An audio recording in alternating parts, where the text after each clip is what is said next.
Forum Communications Company is proud to be a part of the Trust Project. Learn more at thetrustproject.org. Hey folks, before we get started, I just wanted to tell you, you can unlock unlimited access to political news, commentary, opinion, and a whole lot more at inforum.news/port for only 99 cents a month for your first 3 months. Hurry, get this limited time offer at inforum.news/port now. This podcast is brought to you by the North Dakota Petroleum Foundation. From heating our homes and powering our vehicles to cell phones, clothing, and medical equipment, oil and natural gas makes everyday life better. North Dakota Oil and Natural Gas, advancing the possibilities. Learn more at ndpetroleumfoundation.org.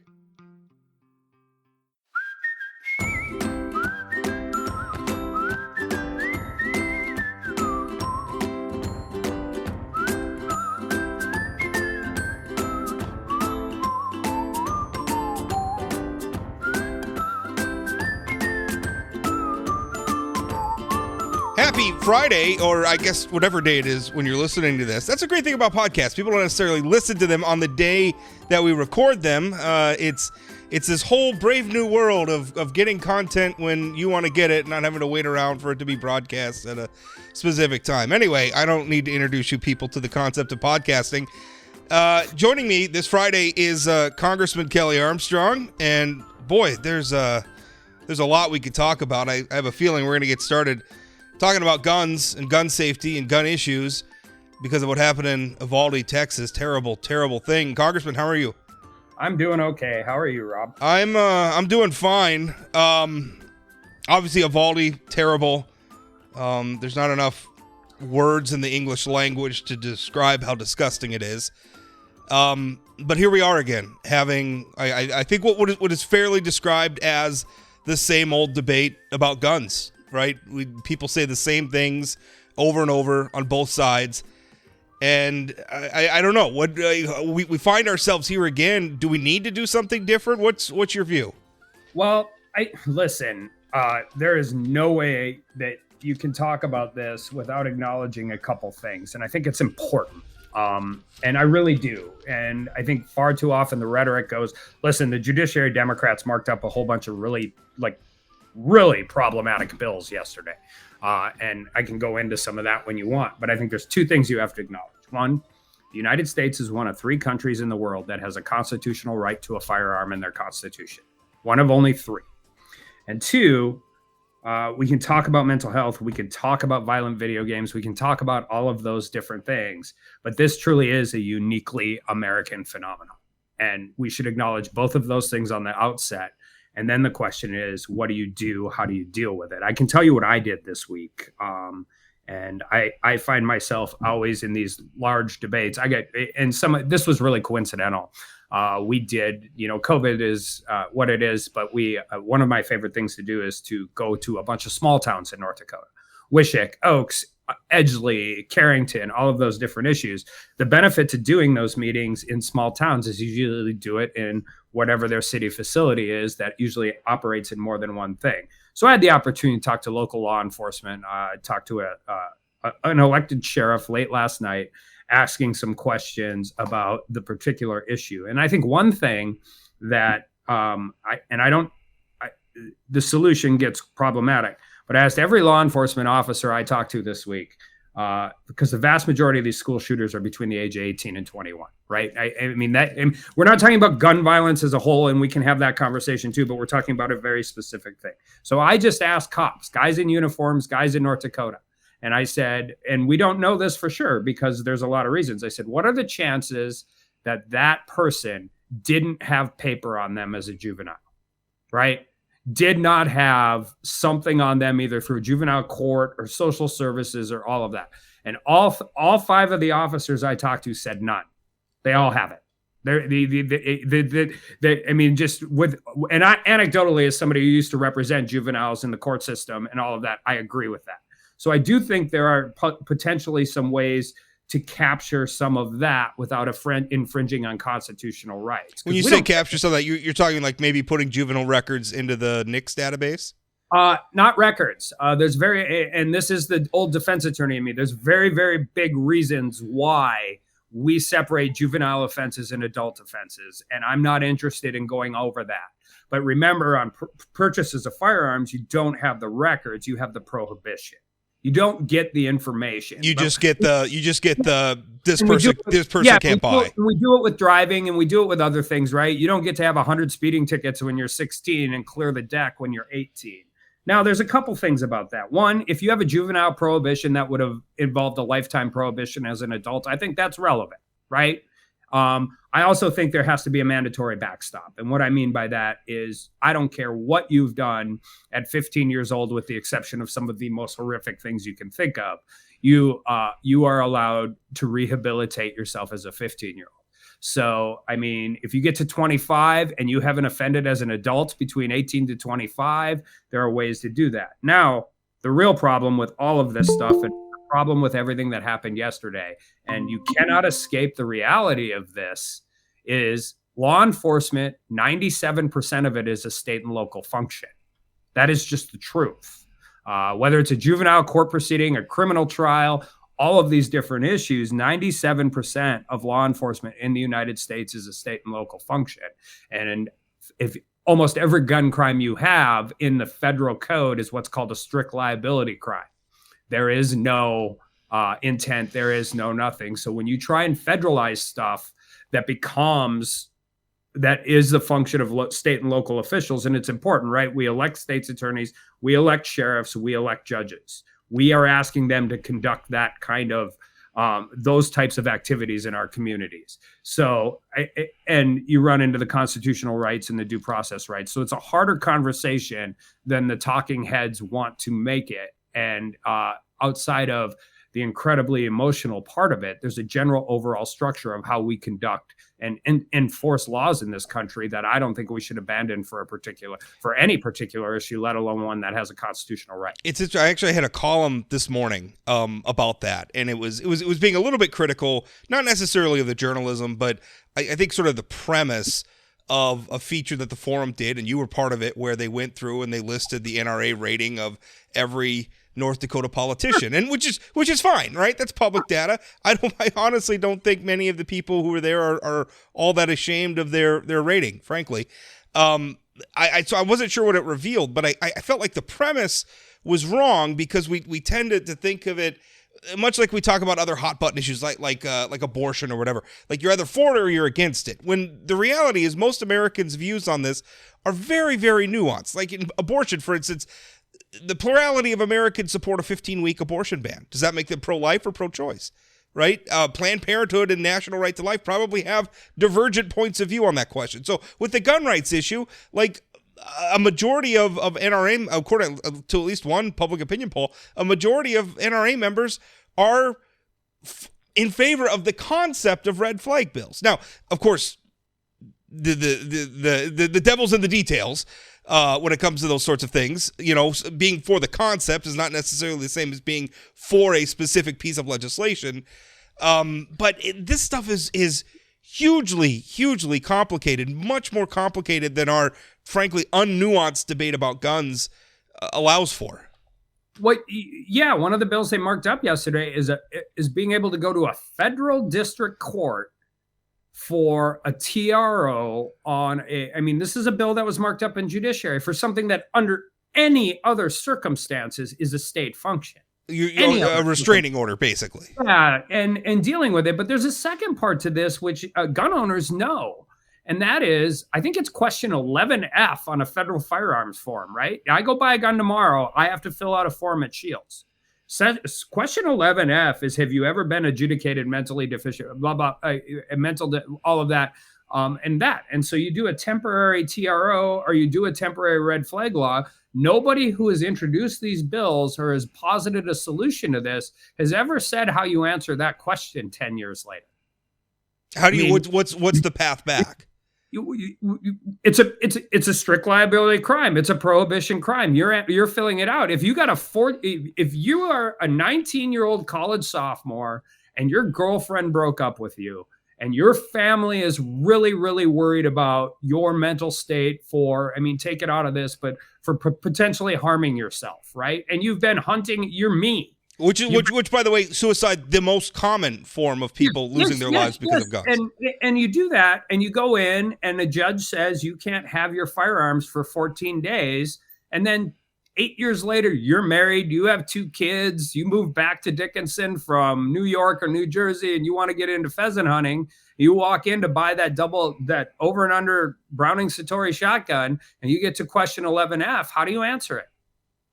Yeah, well, that's a tough question. I mean, how do you answer it? Because if you answer it truthfully and honestly, you have just become prohibited to own that gun. When you say people like the concept, I agree with that. I mean, I don't think anybody thinks somebody who's in a horrible mental health place, like real bad mental health place. I mean, we can have that concept, but how that law works nobody has ever shown me, as somebody who spent a lot of my life dealing with due process rights and why they're so important to the fabric of America, how you get past that. But more importantly, they don't really have any interest in getting past that. And that's what I've found to be the real frustrating part. And the thing is, we do handle this in other, for instance, if you get convicted of a crime and you're incarcerated, you can't vote, right? Mm-hmm. You can't vote. Well, except in North Dakota, once you get out of jail, you finish that, you pay your debt to society, you can vote again. So we've established, okay, once you've been through this process, which in this instance is fulfill your term, you get your rights back. So how do we bring that concept into something like a red flag law where we say, okay, somebody's having some problems, they shouldn't have their guns for a while? I don't think that that's a very controversial idea, right? The idea that someone is having some problems, they're displaying some problems, and so we're gonna take their guns for a while. I think the other side of it, and this was a point, like in the 19 states that have red flag laws, all they do is remove the guns. I'm not aware of any of them where there's some follow-up saying, okay, what's the path back? You know, are we, first of all, are we helping the person? Are we directing them into some sort of a mental health program? Is there some sort of a review process where they can go through and they can check off some boxes and then we could say, okay, they're good. Their rights can be restored? Because again, that's what we're talking about, is a civil right. So that's a very important part of this equation. And so far, the red flag laws that have been passed in other states haven't addressed that, which is to your point. Well, but more importantly, I mean, in other states and how they deal with those issues, and I don't know that, but how do you get to the federal part of it? There are things, and I don't want to be fatalistic about this. I think it's too important of an issue. I really do. But there are things, there are bills marked up, yesterday that require home inspections for how you're safely storing your weapons in your house. Let's be clear what that is. That's a federal law enforcement officer coming to your house to check on your gun that is registered now. That is outside of how anybody feels about that, they've got real Heller problems. US v. Heller's have it is an unconstitutional piece of legislation. And as somebody who's dealt with Article 2 versus Article 1 and all of that, it's not very often you'll hear me say without a doubt that a piece of legislation is unconstitutional. That piece of legislation is unconstitutional. So what are you trying to accomplish? You just said you don't want to be fatalistic, and I agree with that. School shootings are a real problem. And as you said, a uniquely American problem. The data's in, that's not a debate anymore. So how do we, and it's obviously the larger question of gun crime is more complicated and very different. But this specific instance, what do we do? Because a lot of the quote unquote solutions that I'm hearing, like, let's put more cops in the schools, let's have, restrict access to the schools. I don't want to turn our schools into prisons. I'm not particularly comfortable with school. I don't want to live in a police state. I all due respect to our law enforcement officers, I'm not particularly comfortable with school resource officers to begin with. And maybe that's a little bit of a controversial decision. I just don't know that road's going to help a lot. I don't know that that's the solution. Yeah. So I have two things about that. And I you get that when all of these things happen. One, over the last big break, I got to spend 5 days in Israel, which is just really phenomenal for a lot of reasons. But I have 2 kids in school, and I wouldn't want my kids going to school like they have to go to school in Israel. You're talking fences and barbed wire and all of those different issues. No thanks. And then the other answer is I don't want our schools to turn into the TSA, where you have there's no way federal dollars, A, go to schools without federal interaction, and B, making those decisions has to happen at local school boards. Has to. I mean, how you deal with a 110-year-old building in a rural community versus a new modular school in West Fargo is a very, very different conversation. It just is. It's horribly different. It's the natures of that, and any kind of buy-in you're going to get on any of those security measures, hardened facilities, deal with those, has to be bought into by the local community. It has to. And you cannot one size fits all this from a federal perspective. Now, if you want to do some grant programs that are strategic and do some of those things to allow the federal government to help out some communities that may not, I mean, you and I both know that smaller communities' tax base makes a lot of these things for schools in general cost prohibitive. We could talk about that, but you cannot have the federal government involved in securing every K through 12 school in the United States. That's a terrible idea. It long-term will be real problematic. One, we're bad at it. We just don't implement programs like that very well. We don't understand the nuance of a local community. So let's talk about red flag laws in particular, because that seems to be the one that's a lot of people are putting a lot of energy behind. Is there a version of a red flag law that could work for you? I haven't seen one that I think adequately runs. And listen, this is complicated, and I don't like, again, that runs the difference between temporary restriction, permanent restriction, ex parte hearings where you're not allowed to have a lawyer, and then also capturing that federal piece that what you're trying to do temporarily doesn't end up with a lifetime ping. And that's where I think we don't have enough people seriously digging into the policy of it, in which it makes sense and how you do it. So, because I agree with you, I think even people who are opposed to them, which I was in judiciary when we marked these up 2 years ago. You can go watch. I mean, I'm not saying anything I don't think people already know. I think the problem that is what everybody forgets, or not forgets, but maybe isn't aware of, is the gun crime part of this in the federal system doesn't have a back out. There is no back out that exists. So if you would have a judge in North Dakota on a bill passed by the North Dakota legislature, which is a very pro-gun legislature that thinks it adequately protects due process rights in a meaningful way, and it's a temporary restriction that the feds will restore back to you, I suppose in theory, yes. I mean, I would never say no, but I've written laws like this regarding the criminal code, Rob, and this would be really, really hard to do where I would be comfortable with the due process rights being protected. So your argument is basically it would be fine. It's just the back end. It's the question of how are we not punishing somebody who didn't. Let's remember here, if you're doing a restraining order, that's not somebody who's necessarily committed a crime. Well, remember, they usually don't get a lawyer. Well, unless they can afford one. Part of this is an ex parte hearing. And then the other answer, the practicality is it's very difficult. We've seen this with temporary violence protection orders. I've worked a lot with them, and they're necessary, and we need them, and they're all of those different things.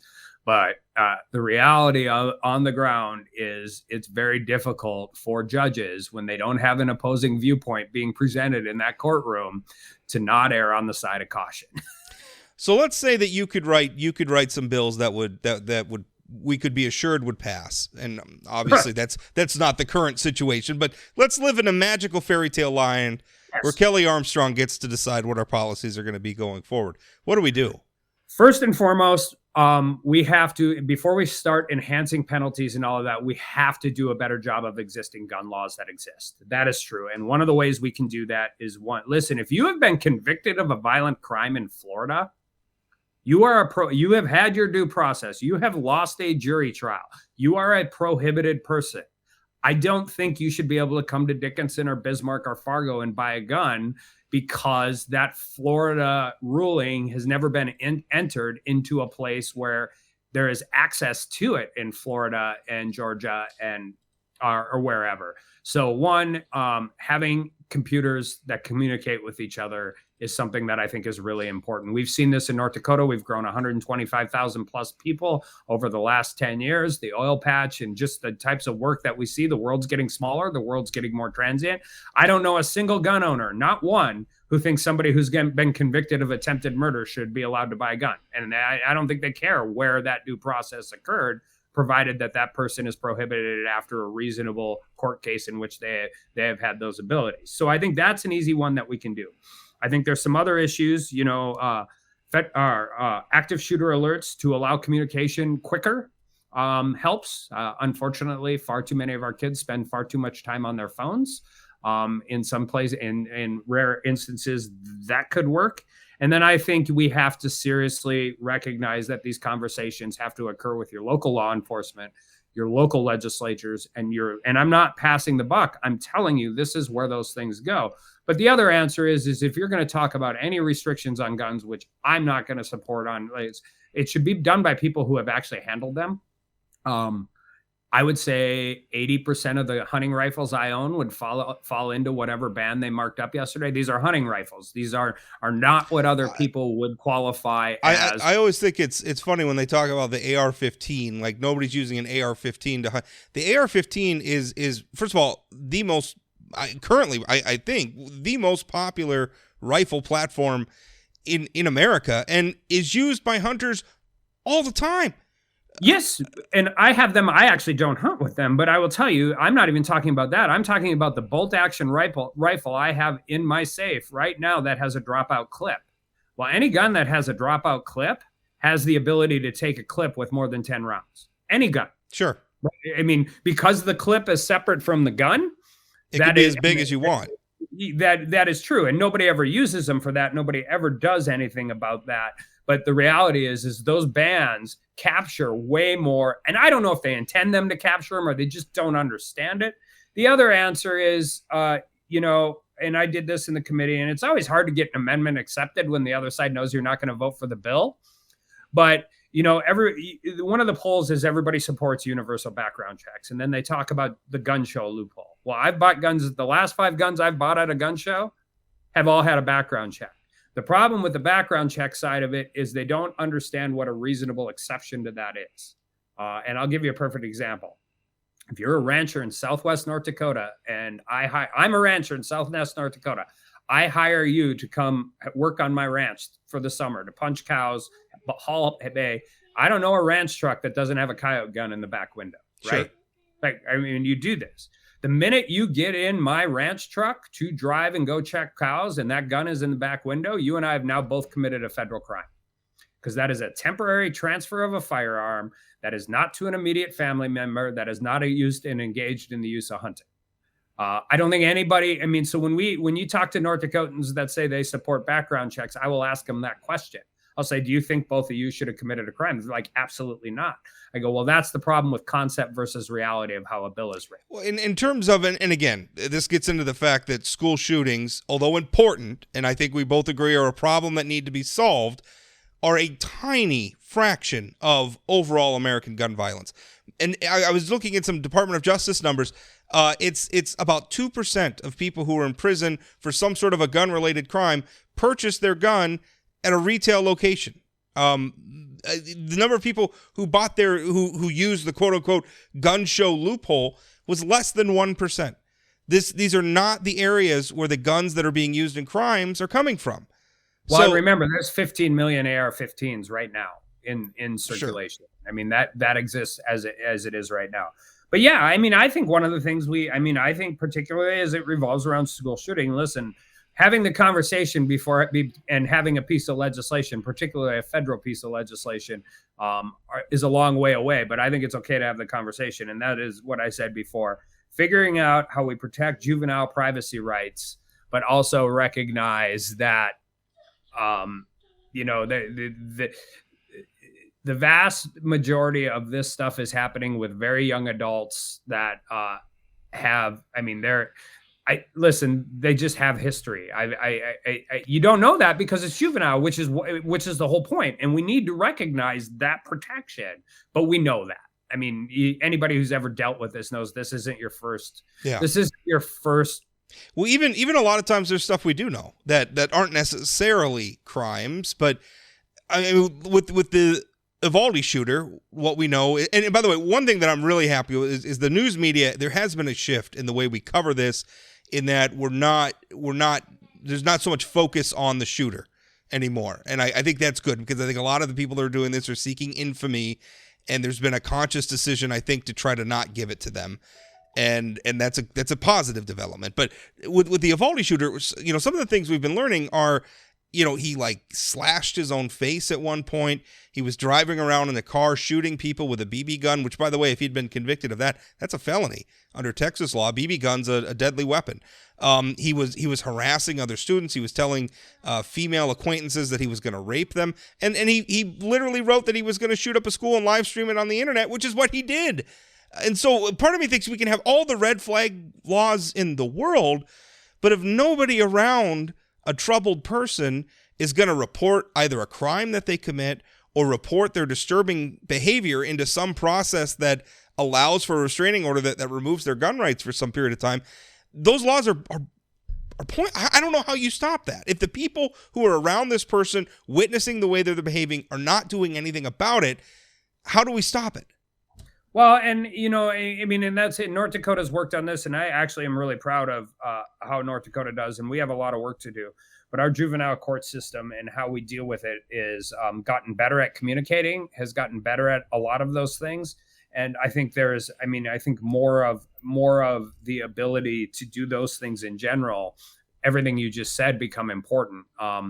And some of that, this is where we do really have, and this is where I think the United States has some deficiencies compared to other countries. You can talk about school resource officers, but we can't get enough guidance counselors to go into those jobs. We can't get enough counselors into schools to do those things. And those are the people who recognize these things that on the ground on a daily basis. And everybody should remember the juvenile court is not, if you do it like North Dakota does it and does it pretty well, is not adversarial like adult court. Your number one job with a 15-year-old who's in a lot of trouble, whether it's skipping school or putting stuff online, is to make sure that we figure out a way to get that person the resources and help they need so they don't become an adult criminal, right? But it also would have the added benefit of capturing some of this stuff in a reasonable way where you could make determinations that don't go away necessarily when you're 18 just because a record is sealed.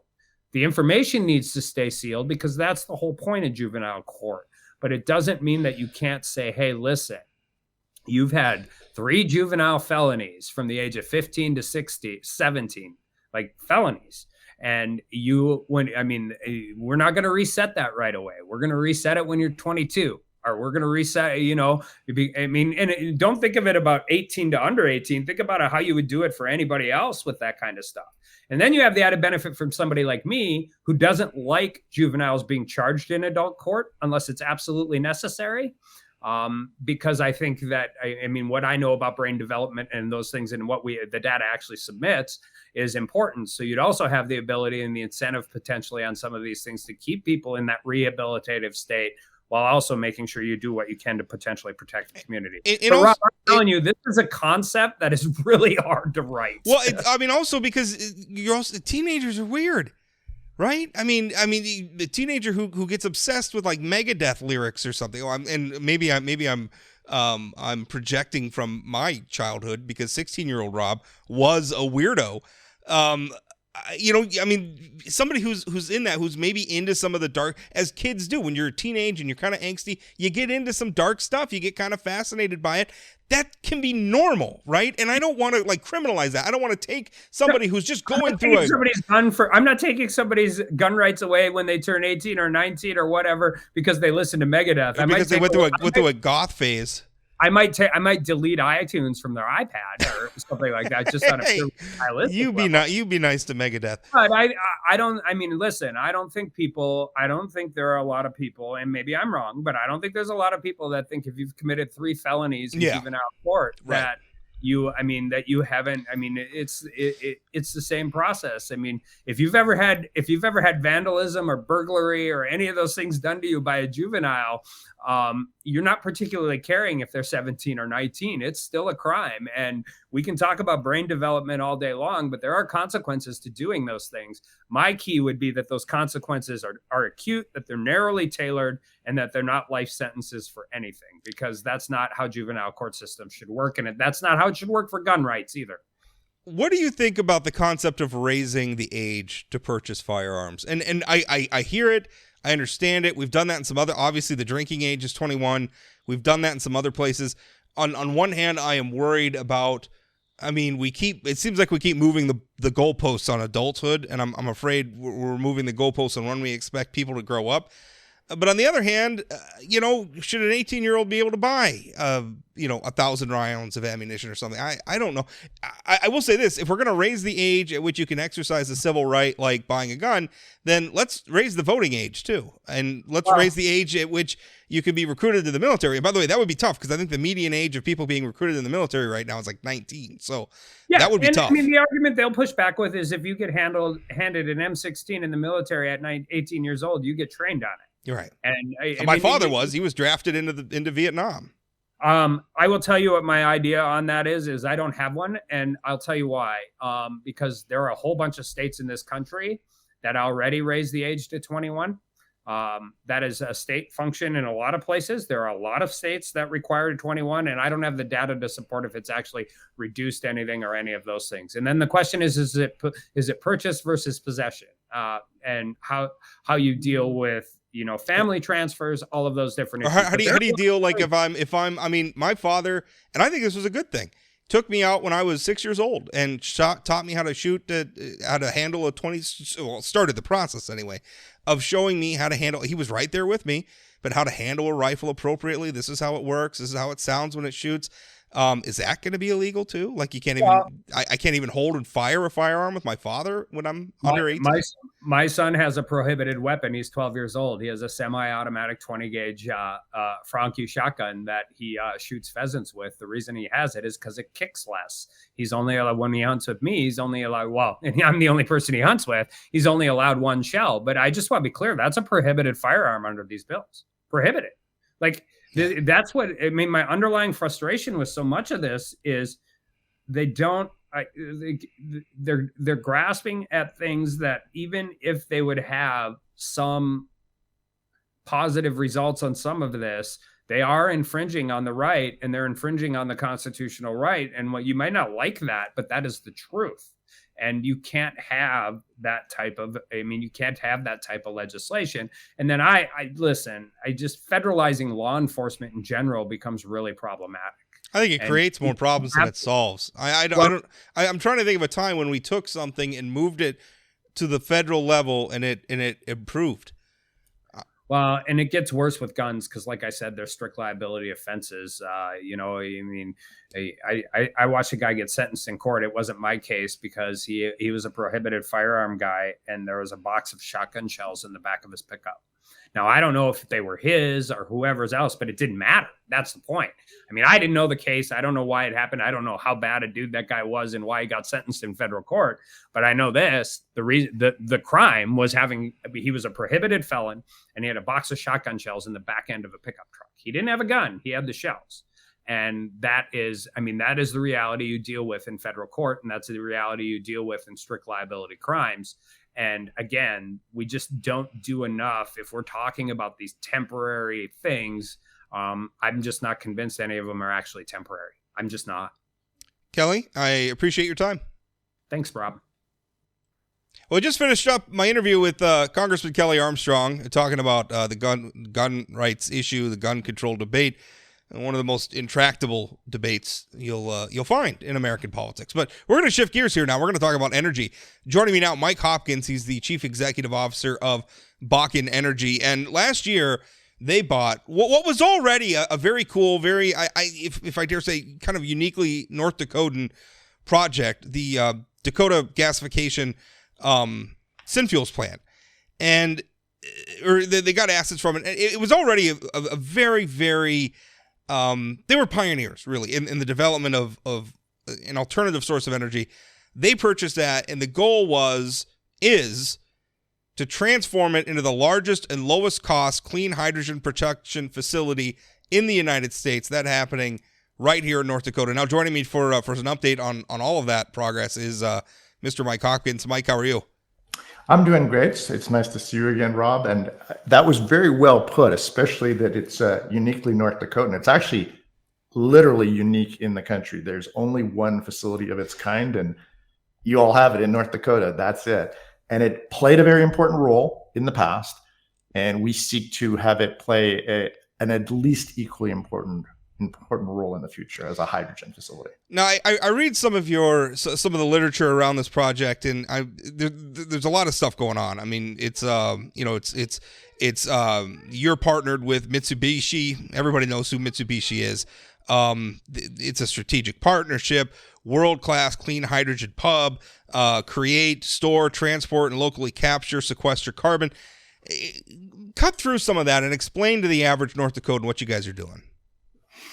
Well, what we sought out to do originally with Mitsubishi, actually before we became involved with Basin and the Great Plains Synfuels plant, what we were looking to do, Rob, was to take a resource in North Dakota that's historically been undervalued, the natural gas that's produced in association with oil, and look to do something better than what's been done with it in the past, whether that's been move it out of state in its raw form for others to process and use, or in some cases, and it's fairly significant, flare the natural gas. So we originally set out to say we could do something much better with the natural gas, and that is produce clean hydrogen. That is actually the most traditional way to make traditional hydrogen, is from natural gas with steam methane reforming.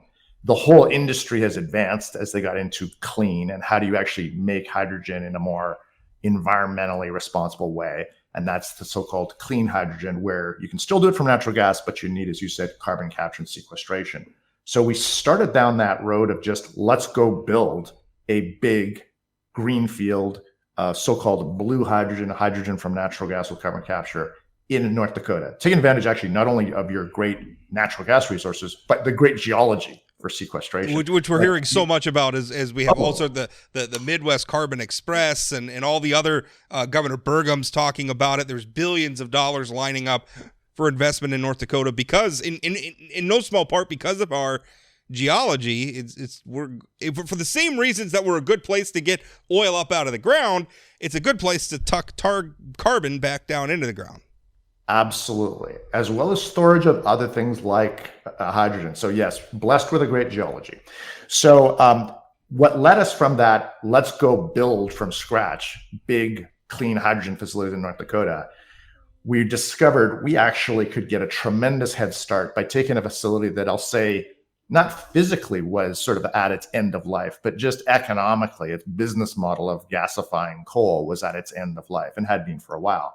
That we could, if you looked at what that really was, Rob, call it a petrochemical facility, or as they like to say, the chemistry set on the prairie. If you looked at exactly what's going on there, it is remarkably similar and literally a lot of the exact same equipment that you would need to make clean hydrogen.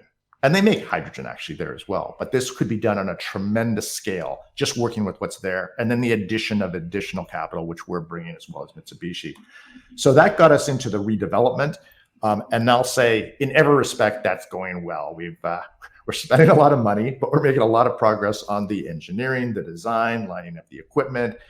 It's going to be a long process. That's why we want to move forward the actual transfer date for the ownership from it was going to be this spring of 2023. We're bringing it to the fall this September to allow us to get to the job sooner. And that'll be when the actual transfer of assets from Dakota Gasification to you takes place. Exactly. And you're moving that up. I got to think that's a good sign. We're moving it up. It's a good sign because literally everything is going well. So, we thought we were going to have to do more things, take more time. I'll say have, longer, more effort, more work to arrange financing. Really right now, the wind's at our back. The market conditions are great. There's government support federally and state. We're the beneficiaries of a state grant from the Clean Sustainable Energy Authority that we're very grateful for, as well as a loan. Bank of North Dakota has been great, working with the Department of Energy. So we looked at the situation, Rob, and said, why would we wait when we can go faster? Let's move. Basin is completely supportive of that. So that's progressing well. As soon as we close, we can get to the hardcore work of actually doing the redevelopment from the perspective of the actual workers at DGC. apart from the fact there'll be a lot of new faces bringing in new equipment and doing work, the actual operations of the synfuels plant will stay exactly the same during that whole 4-year redevelopment. So a lot of the people that are already working there can probably continue to just do a job that's maybe not unlike the old jobs they were doing. For 4 years, they will all be doing exactly what they've been doing. And at the end of 4 years, our expectation is all of them will continue to be employed. It'll just be in a hydrogen facility instead of a gasification facility. The majority will be doing, literally exactly what they were doing before. They're wearing the same equipment. They know it. They're expert. They're exactly the people you would want to go out and hire if you could, but they're already there. And then some of them will no longer, I'll say the gasification part will no longer be gasifying coal. So there'll be people that will need to be retrained. But as a starting point, like that workforce, you can't beat that workforce. To try to go and find that expertise, that experience with that equipment, you can't find it. So I think some people are thinking, well, we're doing this to be like good citizens, which I'd like to say we certainly are good citizens, that we're wanting to save jobs and retain people. But it's also, frankly, in our self-interest to actually, be very protective and nourishing of this tremendous asset. The way we see it, there's two big assets here: the physical asset and the people. And really, you can't have one without the other. If we lost those people, it would almost be like we're back kind of as a greenfield operation. We'd have to go out and recruiting people that are not easy to find. So that's the work that's going. We're happy with it. We're delighted to have as a partner in this whole endeavor, MHA Nation. I was going to ask you about that. What's the nature of that agreement? Well, that is a strategic alliance between Bakken Energy, Mitsubishi, as the developers of the hydrogen hub, synfuels plant, and MHA Nation. The core of it is they are the supplier of natural gas that we require. So they're obviously up in the Bakken on the Fort Berthold Reservation. As you know, they represent a significant amount of the oil and gas production in the state, and also a significant amount of the flaring. A lot. I mean, the flaring, and not there's a whole conversation we could have for why this is, but the flaring rates on the reservation much higher than the rest of the state. Well, I'm glad you brought that up, because I'd say that's a actually critical driver in this arrangement. So there's two aspects of this arrangement. One, it's securing the natural gas that we need for two purposes at the hydrogen hub. One is we need natural gas as feedstock to turn into clean hydrogen. The other is we need natural gas as a power source. We're going to have a dedicated natural gas fired power plant with carbon capture just for the hydrogen hub as part of everything about this has to be clean in order to be considered clean hydrogen. So they will be supplying us the gas for both. We'll be accessing it by the repurposed CO2 pipeline, the pipeline that has been and will continue to export CO2 to Canada for EOR. That'll convert to switch from exporting that CO2 to importing natural gas from the Bakken as soon as we've completed the conversion of the plant. And the MHA Nation will be our gas supplier, which will be this will be a combination of third-party gas that's produced on the reservation by oil and gas companies that have leased it from the nation, and then likely MHA-owned reserves that have been developed by them during this period of time.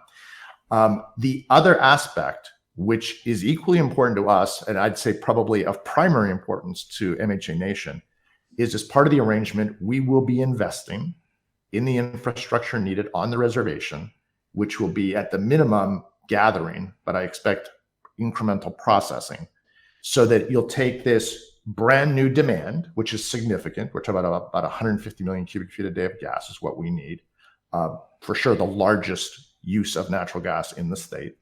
And that, combined with investing in gathering and processing on the reservation, should, and we expect it will, and it's part of the deal, will eliminate extraordinary flaring on the reservation. So you mentioned, they really have the highest levels. We want to have them at the lowest level, best practices available. And we'll continue working with them to do that. It's absolutely doable. It's doable everywhere else where you have large natural gas production. I think the issue that North Dakota has had, and as you said, flaring is a complicated subject, so I don't mean to oversimplify it.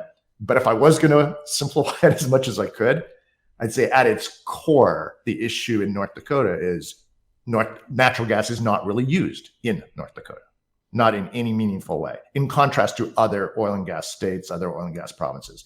So I think if we produce a lot of it. We just it's been hard to find places to send it. Send it to us. Right. So that's great. Wait, is there room still? You got this deal with and I mean, this is great. High fives for everybody involved. MHA Nation, wonderful for them, wonderful for you. Is there still going to be room for non-tribal gas or tribal from outside sources than the MHA, or is that going to supply everything you need? Well, there's certainly sufficient gas available, or that will be available at the relevant time, just from the reservation between third-party gas and gas owned by the MHA Nation. There's certainly enough. I expect it'll all come from the reservation. It's possible that there could be other sources. That really depends on the MHA Nation and how we jointly put together this strategy. We do want diversity of supply from different sources. So we want to be able to at least access that. Well, that was going to bring me to my other question. I mean, in North Dakota, gas production is largely a byproduct of oil production. And we've all seen what a flippin' roller coaster ride that is. So I guess the question is, what happens if events in the world cause oil prices to go down and then oil production to go down and thus gas production to go down? What happens to you guys? Well, if we were in a situation, which I could foresee in the future, if we were in a situation, Rob, where North Dakota's natural gas production was substantially all spoken for, it was all dedicated to export and all dedicated to uses like our use when we begin operation and consuming natural gas. If you're in a situation where it was this balance of supply and demand, and then all of a sudden oil drops, with it gas production goes down as you throttle back on the oil, that would be concerning. But we are far, far away from that world. If you look at what we need, call it the 150 million cubic feet a day of gas, and what's currently produced in North Dakota, and how much of I'd say, premium market ours is relative to, obviously relative to flaring, but I'll say even relative to trying to get it off on northern border or other opportunities. There's a natural advantage, which I think anybody in the oil and gas industry would agree with, that if you have a domestic market, that's the most attractive, especially if your domestic market is a 24/7 market. We're not a difficult market to serve. If you were a natural gas utility and you were looking for the perfect customer, that would be us. A constant 100% capacity load factor, 24-hour-a-day load. That's what we are. So I'd say in today's world and for the foreseeable future, that's really not a concern. It's, I'd say, something you could think about in the distant future. If North Dakota became a very significant in-state user of natural gas, and therefore natural gas started to become scarce, or at least a balance of supply and demand, and then oil tanked, that could be a difficult situation. Although I'll tell you, it's certainly something we've contemplated. It's something we've discussed with the tribes. It's something we're planning for in terms of guaranteed minimum supplies. I guess I'd say I'd like to have that problem if we become such a big producer of hydrogen in North Dakota through expansions and additional facilities that we're consuming almost all the natural gas you've got. That'll be more of a serious problem, but I'll welcome that problem. And we need to not fall prey to the static analysis too. I mean, if production pursues demand, so if you guys are creating more demand for gas, there's nothing to say that things can't shift in the way North Dakota produces gas to meet that demand. I mean, there's lots of things that can change and shift if there's people who are willing to buy the gas out there. We've been talking everything so far we've talked about has been the input into this plant, and then it's going to produce hydrogen. Where's that hydrogen going to go? What's the market for it? Well, I'll say it's a good time to pick up on your theme of a lot of things changing. That's the world of hydrogen. In preparing for the interview, like one of the things was like long haul trucking, and I was just thinking, looking at diesel prices right now, I was thinking to myself, okay, well, that seems like an opening right now. Yeah, no kidding. And actually, it became an opening, Rob, before the spike in diesel prices. So to give you a flavor about the world of hydrogen and why I think some people from the outside look at hydrogen and think, boy, the story seems to always be changing. Well, I think that's the nature of the hydrogen market and the fact that it's very immature, but maturing quickly. Things change quickly. This is a great example of that, what you've brought up, long-haul trucking. When we started this exercise, and I'm going back to the beginning, so call it 2 years ago, when we began the exercise of pursuing clean hydrogen in North Dakota, trucks were not on our radar. And that was because if you look at the literature back then, and if you read what trucking companies, truck manufacturers were talking about, they were all talking about battery electric, that EVs had taken over cars. I mean, that's obviously what's dominating the discussion right now, which I get a little frustrated with. I think sometimes when we think about, we're going to move on from gasoline, I mean, oil was kind of a unicorn, right? It became this very monolithic thing in our society where it fueled so many things. Our cars run off gasoline, our trucks run off diesel. It's all coming from oil. And so I think sometimes when we think about when we move on from that, we think there's got to be this one singular thing that has to replace oil. And it doesn't have to be that way.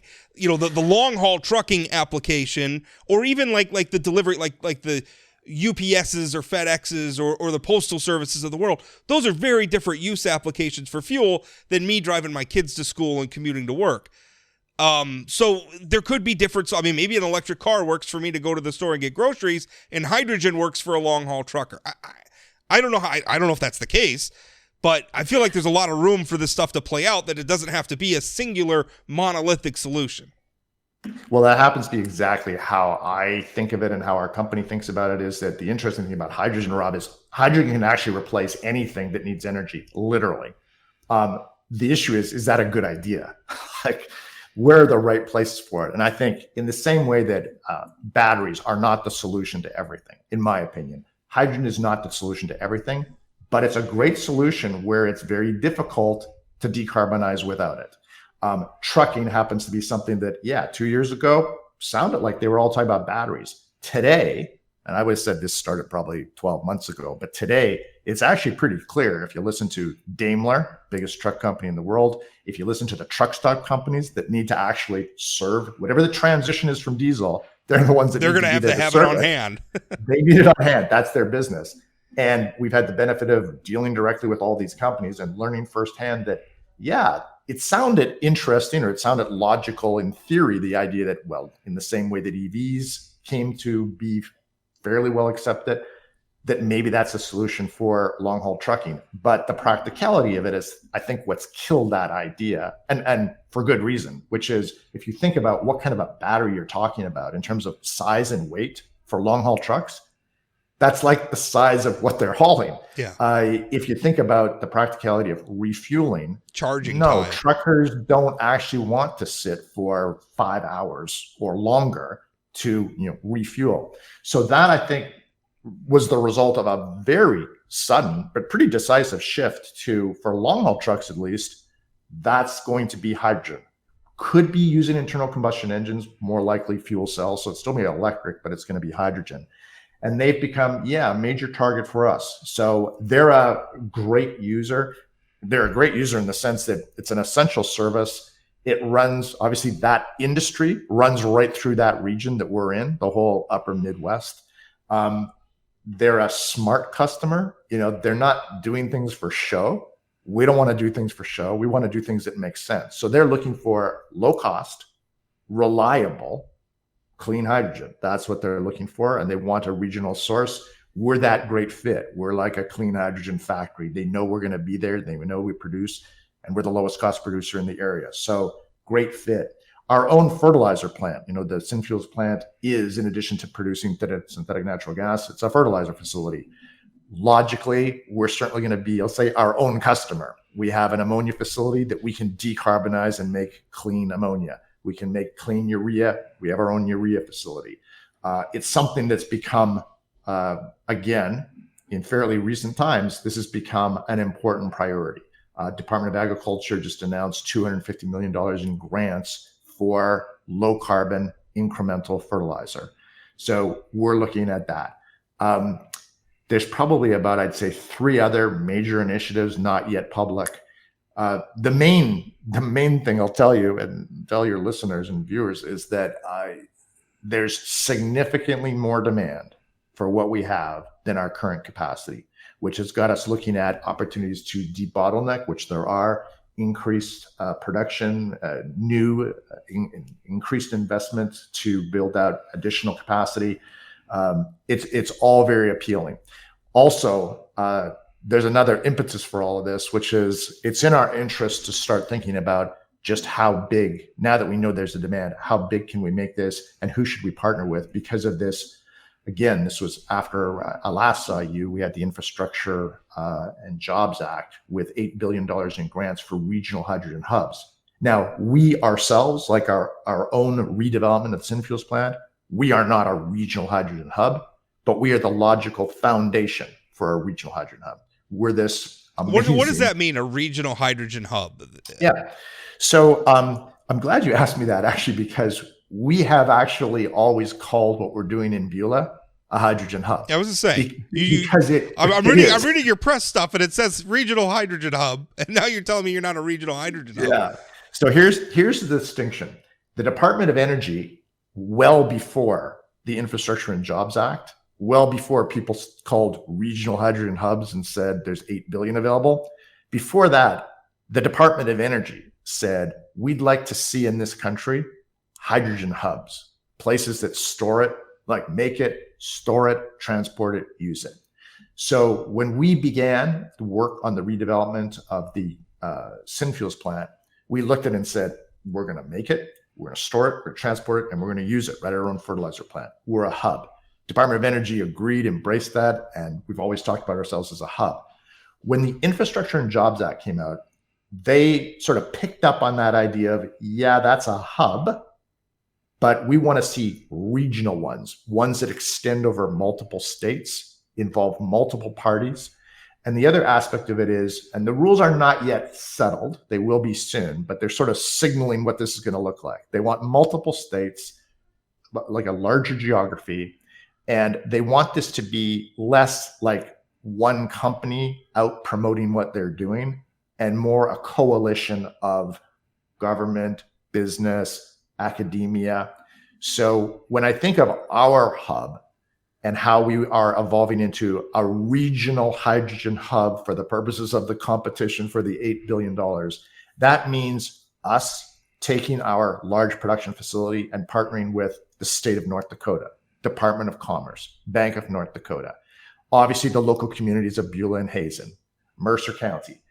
Beyond that, it means looking to logical partnering states. When we look at serving trucking, that's the whole upper Midwest. When we look at our own fertilizer operation, we feed into the upper Midwest. So we are and will continue discussions with Minnesota, with Montana, with South Dakota. It's not yet defined just how big this coalition will be, but it's, I'll say, guaranteed that the Great Plains Hydrogen Hub, as a regional hydrogen hub for the purposes of the Infrastructure and Jobs Act, that is going to be a coalition, including Bakken Energy and Mitsubishi, but a coalition of entities in the state of North Dakota and entities outside of the state of North Dakota. Last question for you.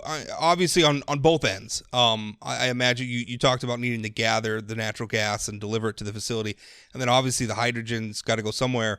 And I guess I don't know. I imagine the gathering part's going to be pipelines, or at least partly pipelines. Is the hydrogen output, is that pipelines as well? And the actual question I'm getting to here is, we look at how politically fraught it is in this country right now to build pipelines, not just oil pipelines, any type of pipelines, water pipelines, carbon pipelines. It's tough for a lot of reasons. How does the hydrogen get to market? Is it a pipeline, or is it trucks, or I guess I don't know. Well, today, traditional hydrogen, which is used as an industrial gas, today it's moved by pipeline, just very short pipeline, because it's usually produced right where it's consumed. Sure. Or where it's not that, it is typically trucked, either gaseous tube trucks or cryogenic.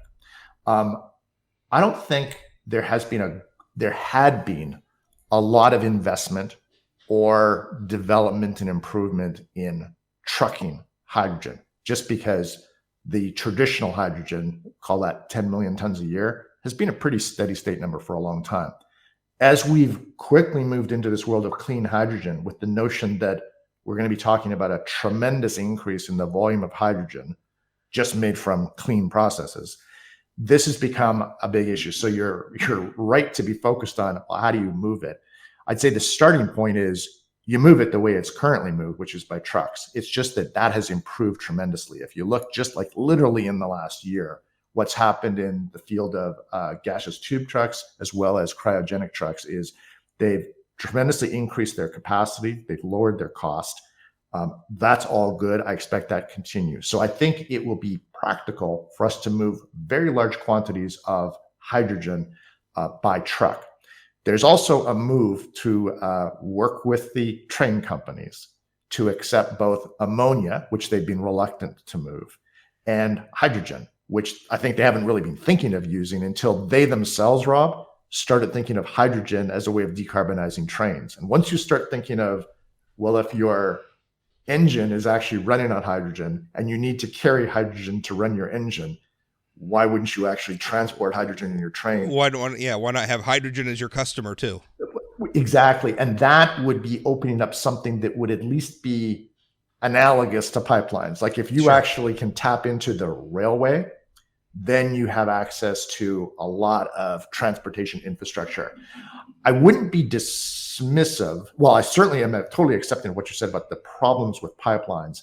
To me, pipelines is a very long-term part of the hydrogen industry, that in the future, as you see what I expect we'll see, which is an increasing use, very significant increased use of hydrogen, as you see it, for example, become the steady state fuel, like the preferred replacement for diesel, as you see it used in power, as you see it used in fertilizer, as you see it, however, shipping, airlines, as you see an established, relatively mature demand, so that look, we need to move every day 1,000 tons from this place to this place, and they're far away. That to me is when you'll start seeing pipelines seriously talked about. At this stage, it would make no sense, Rob. That makes a lot of sense. I think if everyone loved pipelines, right, it wouldn't make sense to build them when we don't know yet exactly what. Well, that's why rail provides. Even back before we had like the Dakota Access Pipeline and a lot of Bakken oil was going on trains. The big selling point of that was flexibility, right? Trains can go a lot of places. You build a pipeline, it's point A to point B, and that's it, right? But oil's a very established industry. We know what oil is, and we know what we're using oil for, and so it's easy to build oil pipelines because that's established. You guys are emerging, and you're finding new ways, and maybe that hasn't solidified yet. So permanent, buried in the ground, A to B transportation mechanisms probably don't make a lot of sense yet, but maybe it will one day. If you get to the point where you need pipelines, you're probably doing something right. Also, I know for a fact, Rob, that there's a lot of pipeline companies that when that time comes, they're ready. They're ready for you. They're ready for you. Well, Mike, I thank you so much for your time. I really appreciate it. Exciting project. One of many exciting projects happening in North Dakota right now, but yours in particular, very fun to talk about. Thank you. Always a pleasure to speak with you. Thanks for having me.